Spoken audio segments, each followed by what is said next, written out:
All right, at this time, it's 9:03. We said we would start at 9, so let's go ahead and get started. We are recording on our end, and of course, reporters, you're welcome to be recording as well. Thank you, members of the press, for joining us on this call to discuss the humane euthanasia of 13 bears that were housed at the Appalachian Bear Rescue. I'm Emily Buck, TWRA Director of Communications and Marketing. Also on this call, we have TWRA Executive Director Jason Maxedon, TWRA Deputy Director of Field Operations Brandon Ware, and University of Tennessee School of Natural Resources Wildlife Veterinarian Dr. Dan Grove. We're going to begin with an opening statement from Director Maxedon and then open the floor for questions. If you wish to be called on for a question, please use the raised hand feature and we will call on you one at a time. We do have a lot of outlets on the line, so please keep your question to one, and if necessary, a clarifying question. And if we have time for more, we'll circle back around.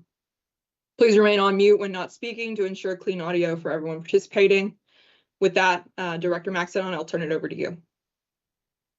All right, thank you, Emily. Well, thank you everyone for joining us today.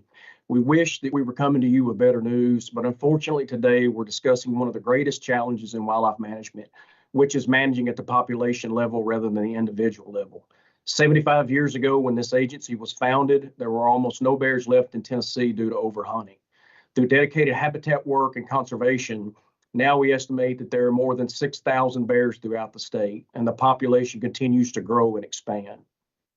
As part of conservation efforts, the agency regulates and permits wildlife rehabilitation facilities, such as the Appalachian Bear Rescue, to accept orphan or injured black bear cubs. Bears are usually returned to the wild after 6 to 9 months. To ensure that they're able to return to the wild, it's incredibly important that they're not held at the facility for too long to prevent them from becoming habituated to humans. Or to put it another way, we don't want them to become so comfortable being around humans that they will approach them once they're released back into the wild. When that happens, it causes human-bear conflicts like we see routinely in Gatlinburg. Last year in 2023, several bears at ABR developed symptoms of pneumonia. One succumbed to its illness. One was so sick that it died under anesthesia. One was euthanized and 3 were released. If we knew what we know now, we would not have released those bears either. This year, 2 more bears that were placed in the same enclosures as the previous bears also developed similar pneumonia symptoms, which immediately made us concerned about the quality of the environmental conditions at ABR and the extent of the disease exposure at the facility. Because ABR does not have a veterinarian on staff and because TWRA is the agency responsible for the management of the bears in their care, we consulted with the University of Tennessee College of Veterinary Medicine vets who had been providing care and treatment to the sick bears. We also consulted with UT School of Natural Resources veterinarian Dr. Grove, the National Park Service, and Kentucky Department of Fish and Wildlife because one of the bears was from their state. This group of experts agreed that our number one priority should be preventing the wild bear population from being exposed to this disease, which had already been proven to be fatal. Once an infectious disease is introduced into a wildlife population, it's nearly impossible to manage or eradicate. Because of this, we made the very difficult decision to euthanize the 13 bears which had been exposed to the disease to protect the safety of the entire wild bear population. I personally spoke to the director of ABR about this decision. I was very frustrated to see that they're claiming they were not included in this conversation. ABR's executive director was invited more than once to meet with the veterinarians and ask questions. A second meeting was offered when I talked to her personally, and ABR's board chair also refused to speak with me on this issue. We made every effort to keep them involved, but because they disagreed with the decision, they didn't want to speak with us about it. These bears were in the care of ABR when they became sick. The majority of these orphan cubs housed at the ABR are brought to the facility by TWRA biologists.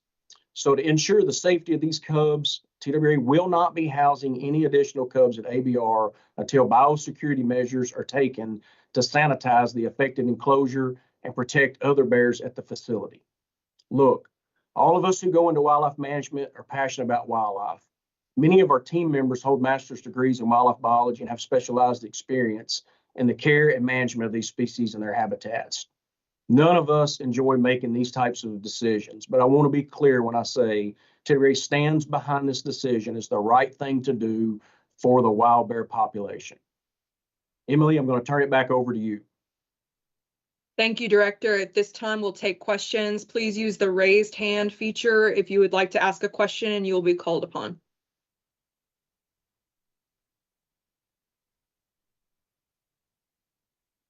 I see Evan Lasik first. Please identify which outlet you're from as you ask your question. Hey, I'm with WVLT here in Knoxville. So my main question was, I think you kind of touched on it a little bit, but what was the rationale, again, behind euthanizing instead of going through the treatment? This was shocked a lot of people. Yeah, and what I would like to do with that question is defer to Dr. Dan Grove. So Dr. Grove, do you mind helping with that question? Yes. To answer the question, just because a treatment occurs and you resolve what we call clinical signs, or the signs that you can actually visibly see with an animal, doesn't mean that the bacteria might not still be there, or the pathogen that's causing a disease might still be there. And because in wildlife, we can't run the risk of there being any chance that they might be what we call a subclinical carrier of disease, we can't run the risk that these diagnostics that we're doing, we're assuming it's the right diagnostic test for the particular pathogenic process that's occurring, but it may not be, because this is kind of a new thing. And so it's out of an abundance of caution that we're opted to go down this route. Thank you, Dr. Grove. The next reporter question coming from Olivia. Olivia, please identify your outlet.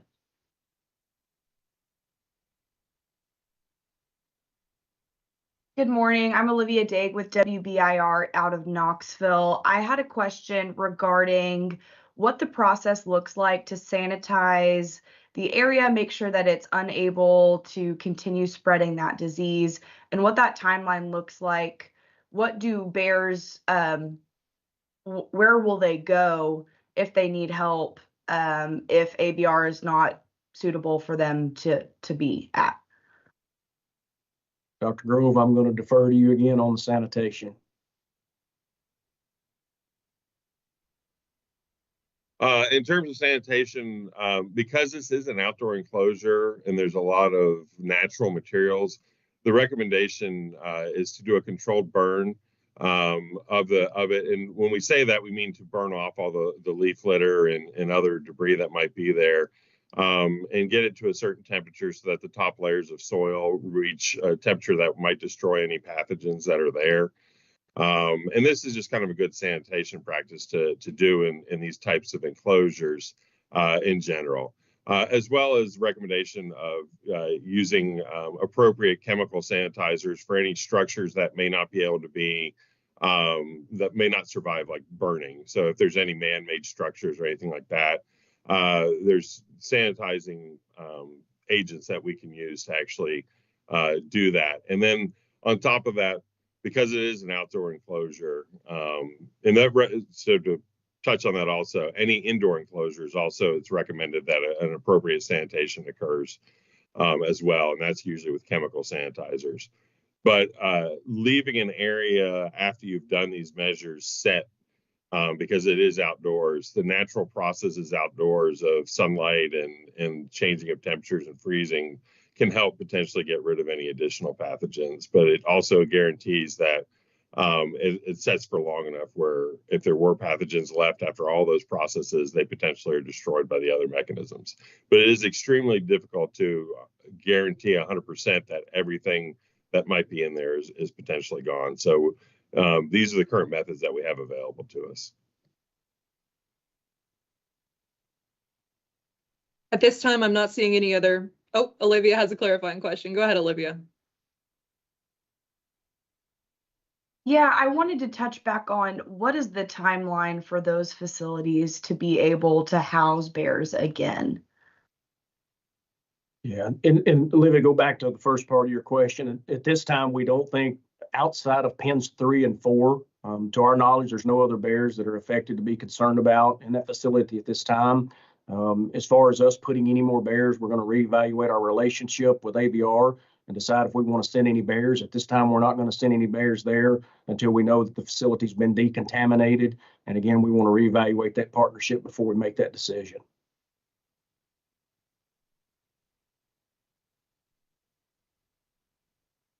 Do we have any other reporters on the line with a question? Evan, go ahead. Evan Lacey, WVLT. My main question is, have the bears now been euthanized yet? And how many does that make this year that have been put down? So there are 13 bears planned to be euthanized. There are 5 still there at the facility that we plan to euthanize. And those 8 bears that were taken out yesterday were taken to the UT Vet Center. And last I heard, yes, all those have been euthanized and necropsies had begun on those.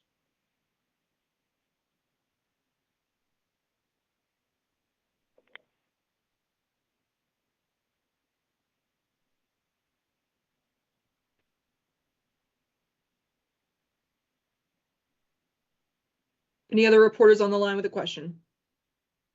Olivia. I wanted to kind of have you guys elaborate on, you said you need to reevaluate the relationship that TWRA has with ABR.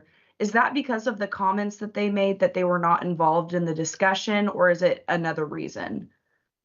Yeah, twofold to that. Again, we're concerned about sending bears there until we can figure out the causative agent and what's going on in that facility. So that's one part of it.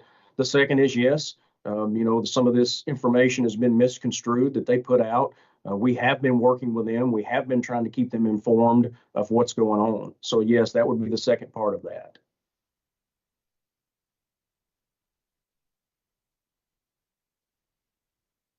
Evan. And can you walk us through the timeline of how long these conversations have been going on, how long you've been looking at all of this stuff going for, and up until yesterday?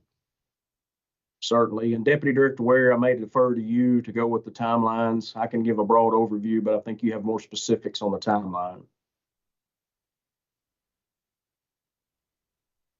Sure. Thank you, Director. I believe, from my understanding, that the staff at ABR had first noticed signs and symptoms in some of the bears around the end of November. They had taken one bear cub to the University of Tennessee to seek treatment, and it had begun treatment, and then we were not notified for about 5 days that it had been undergoing treatment. I believe it was on November 26th whenever we first received that communication of how many bears had been exposed and were housed in that pen, and that they had been treated for about 5 days. The University of Tennessee, the other partners that the director mentioned earlier, the University of Tennessee Vets, the Kentucky Department of Fish and Wildlife, and the National Park Service, they held a meeting on December 9th to further discuss, what the course of action should be. That included the vets from UT that had been treating those bears at ABR.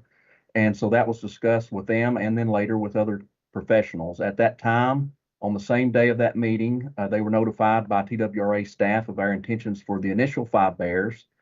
We continued discussions over the next day, and on the 10th, the final decision was made that out of an abundance of caution, we didn't know the full extent of the exposure or how contagious this disease was or the threats that it posed to our native wild populations. So we let them know after the decision was made on the 10th that we would not be releasing any of those 13 bears. There were some follow-up conversations after that where we discussed an offer to have them let them meet with the veterinarians involved in that discussion to explain to their staff or to their board. The director also, like you mentioned, had reached out to their director and to their board chair to offer more explanation, and that was declined.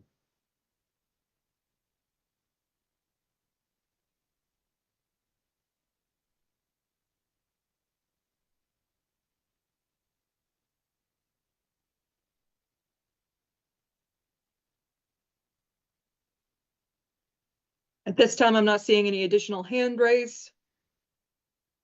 Do we have any other reporter questions on the line?